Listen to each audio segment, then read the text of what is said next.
It's been a long time since we've had a major official Saint Seiya animation, and that's why the fans of the series decided to take action and create an epic story in the form of animation. This time, Kiki is the Grand Master of the Sanctuary and is searching for the Pegasus Saint. Hello, Saints and Amazons. How are you all doing? Welcome to the Semperquist Saber channel. This is Wes speaking.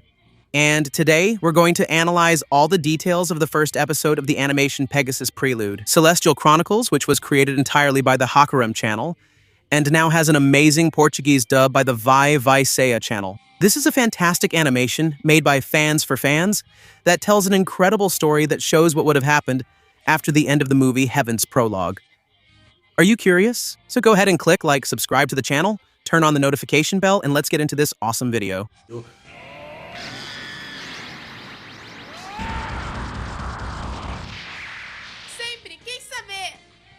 The story of Pegasus Prelude is a direct and unofficial continuation of the cataclysmic events from the movie Heaven's Prologue, which ended in an incredibly melancholic way. After the exhausting holy war against Hades in the Elysian fields, Pegasus Seiya is confined to a wheelchair, cursed by the sword of the god of the underworld. When the gods of Olympus decide to punish humanity, Saori Kido, our goddess Athena, abdicates her position to protect Seiya. The situation escalates to the final battle against the imposing sun god, Apollo. The classic movie ends with the ultimate sacrifice. Seiya strikes a blow against Apollo, but the price demanded by the gods is extremely high. Seiya and the other bronze saints completely lose their memories. They forget who they are. They forget the sanctuary, the battles, Cosmo, and most painfully, they forget Athena herself. And it is exactly in this devastated scenario, where the great heroes of the past have lost their memories, wandering through the human world, that the narrative of Celestial Chronicles begins. Without its classic defenders, the sanctuary needs to rise again. The wheel of destiny never stops turning, and a new generation of warriors must be forged to protect peace on Earth. Right in the first few minutes of the animation, we are transported to the sacred and restricted area in the sanctuary, Star Hill, the Hill of Stars. This is the highest peak of the sanctuary, the place closest to Olympus, where historically the Grand Masters go to read the movement of the stars and to foresee the future of Earth and the designs of the gods. It's a place filled with dark stories. It was exactly there many years ago that the former Grandmaster Xion de Arias was cowardly assassinated by Gemini Saga, starting the entire rebellion we know from the classic saga. But the one who is at Star Hill now is none other than Kiki. Yes, that same Kiki, the mischievous little boy from Jamiel, the last apprentice of the Lemurians, direct disciple of Budiaris. That boy who carried the Libra armor on his back during the Poseidon saga, and who risked his own life to protect Seiya's sister, against the attacks of the god of death Thanatos in the Elysium. Kiki is now an adult man, mature, powerful, and carries the weight of the world on his shoulders. He has ascended to the highest position in Athena's hierarchy. He is the new Grand Master of the Sanctuary. Being a descendant of the people of Mu, the Lemurians, he possesses natural abilities of telekinesis, teleportation, and the sacred knowledge of armor restoration. Now we see Grandmaster Kiki organizing the final preparations for a monumental event, the battle for the Pegasus bronze cloth. The armor of the God-Slayer is empty, and the sanctuary needs a new hero. Kiki is deep in thought, reflecting on the secret plans and the destinies of the new candidates. Among them, the main focus falls on a young warrior named Arion. However, Kiki reveals a bitter and prophetic secret. He observes the constellations and realizes an irrefutable truth.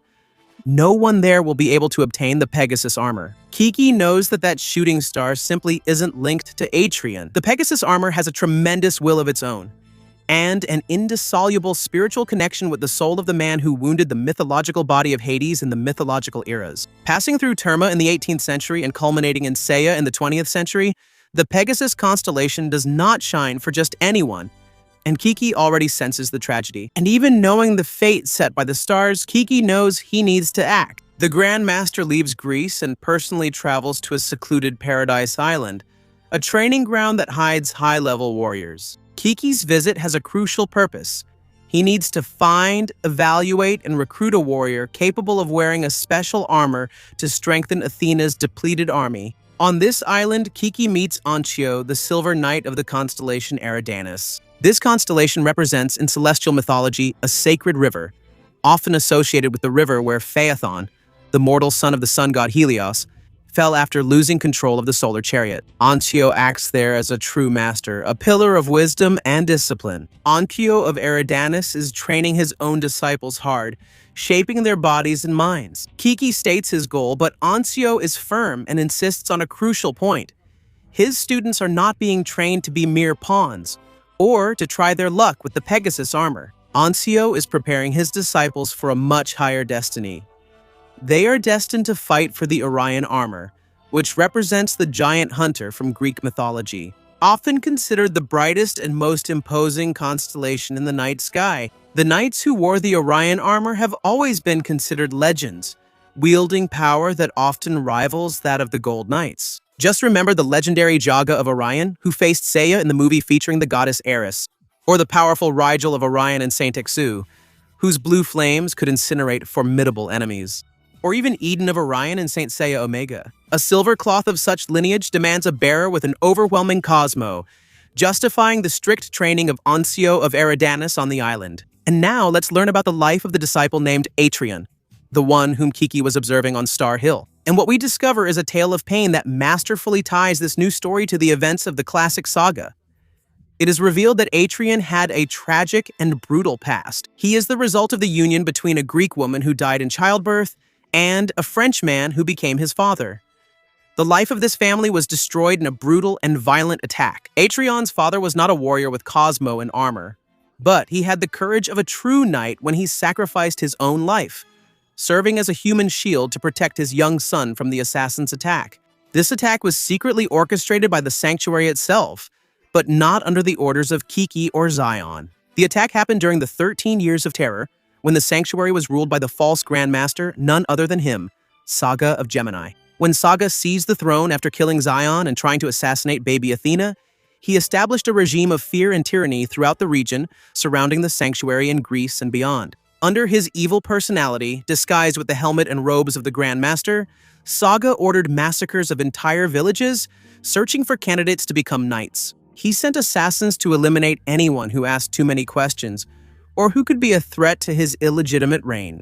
Atrion's father was one of the countless anonymous victims of Saga's cruelty, and the pain of loss forged a desire for strength in Atrion, pushing him into a life of training and into the obsession of proving his worth by wearing the sacred knight's armor. Then the mythological story of Arion is revealed, the divine and mortal horse with a black mane, famous for his fabulous speed and intelligence. This being was the son of the gods Poseidon and Demeter. He possesses the gift of speech, and was fundamental in saving King Adrastus' life during the War of Thebes. Atrion's name comes from this myth. And then Kiki discovers that, in fact, the boy who is connected to Arion's armor is the son of Poseidon. The appearance or influence of Poseidon at this moment raises thousands of theories.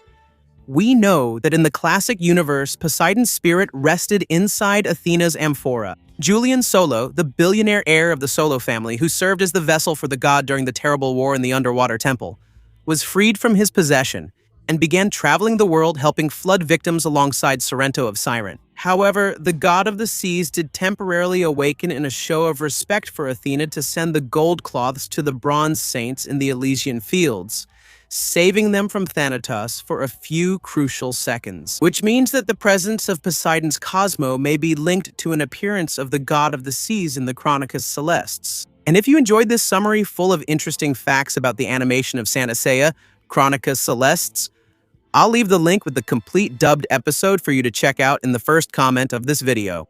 Let's show some support to the Vaikea channel, which is doing a great job with this Portuguese dubbing. Also, share your opinions and theories about this story. And, of course, thank you for watching this video until the end. See you next time. Burn your Cosmo to infinity.